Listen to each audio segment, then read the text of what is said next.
idol madla, nakakahanga, may mga hawak, gandang linyada. Ika'y inspirasyon kung bakit hanggang ngayon ako'y palaging kumakarera.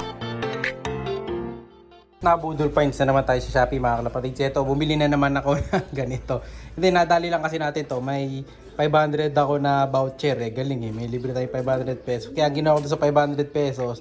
Ito, pinambili ko na lang nung 5 na ganito. Ang ganito, 100 ang isa. Ayan. So, ito yung nilalagay sa mga cage na ganyan. Ayan, o. Pag nilagay nyo yan dyan, magiging instant pugad. For example, ayan, may katapat yan doon na screen na yan. O. Gaganyan nyo lang. Ayan, parang ganyan lang sa basically ganyan ang itsura. Zip tie nyo lang. So, ano na siya, nakaangat na kumbaga yung pugad. So, sa pugad, ganito itsura niyan. Ito, may isa ako dito. Nabili ko ito. Ito, 120. Bili ko dito sa isa na to eh. Ayan o. Pag nandiyan sa kabila, patasin natin tong ibon. Ito yung imbrek to mga kalapatids. Yung Lady Cruz German imbrek to. Boy, akit ka nga doon. Akit ka. Yan, ayan. Pag umakit siya doon sa taas, ganyan ang itsura. Ayan. So, ganyan yung tag 100 pesos lang ang halaga. 100 pesos lang. Hindi yung ibon mga kalapatids ha.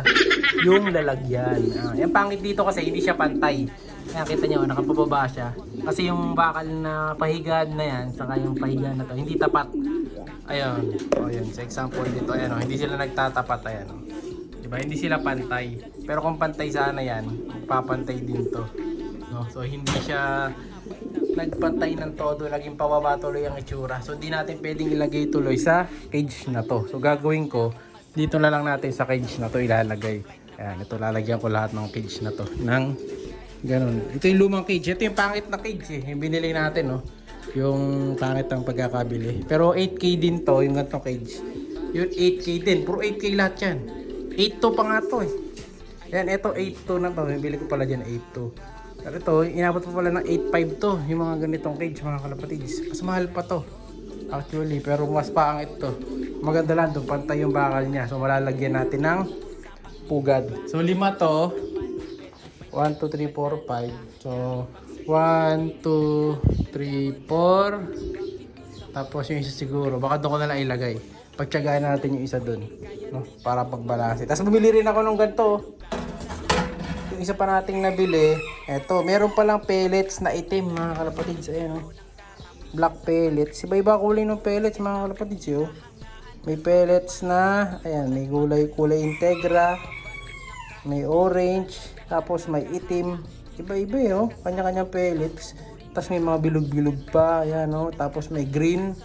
Grabe, ang dami. Green siya mga kalapatids ng Pigeon Energy. So ito ko. Ang gusto ko lang talaga dito actually, yung lalagyan. Halo ko lang yan dito. Meron tayo kasing ganito. Yung kulay orange naman na brand.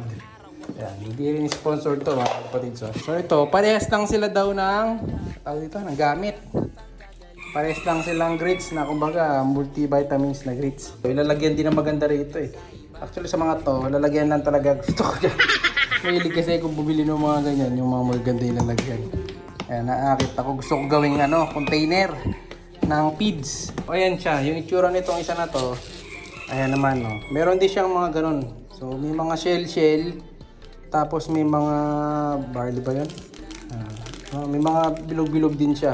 So pagsasamahin ko na lang yan kasi halos pareho lang namang gamit niya mga kalapatids. May powder pa nga ako niyan. Ito. Ito marami rin akong powder. Kaso may expired na to.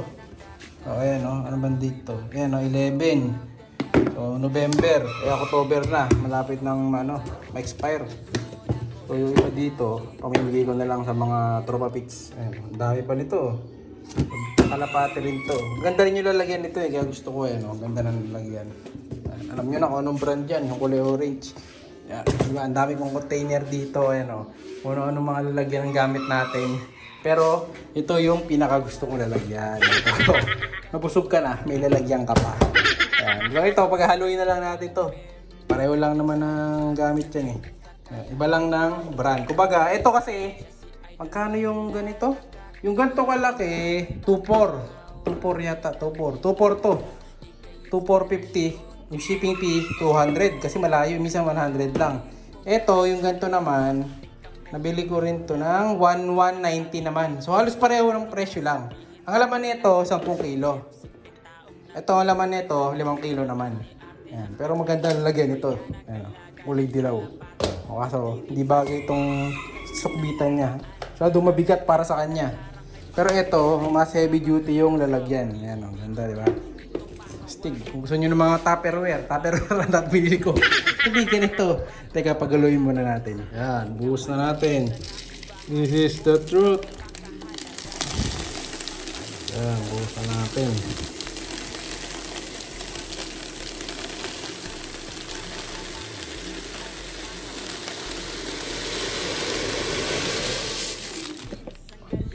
Yun, no? Usok-usok pa.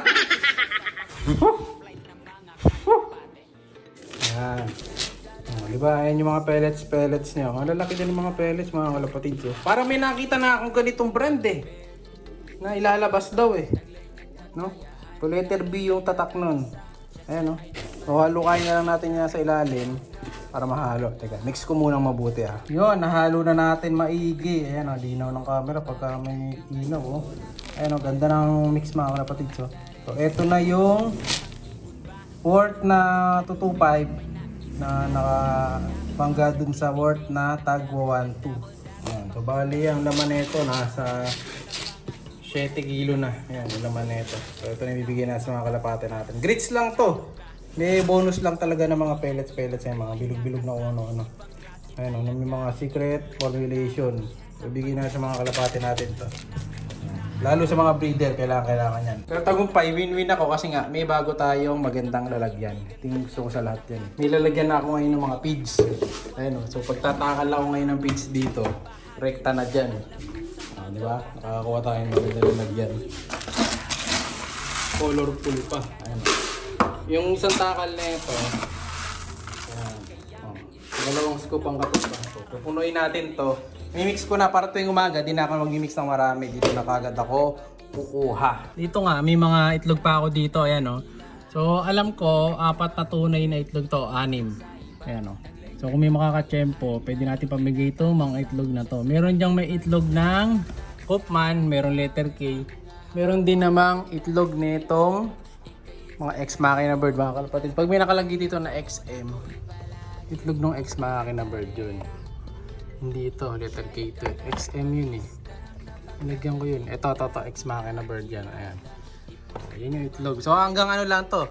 Siguro 3 to 5 days lang to mananatili dito. Tapos, kailangan dispatch na natin yan. Or kung walang itlog, eh hindi na natin magagamit. Tatapo natin yan. So may iba dyan, nang may nanghihingi na, baka padala natin. O kaya din sa mananalo sa ending, padadala na natin. Yan. So abangan nyo nga pala.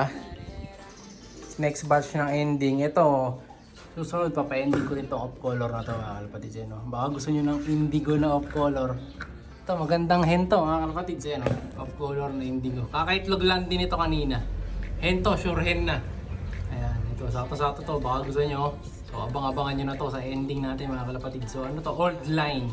Siya'y kalapatistang napakagaling na kinakilala.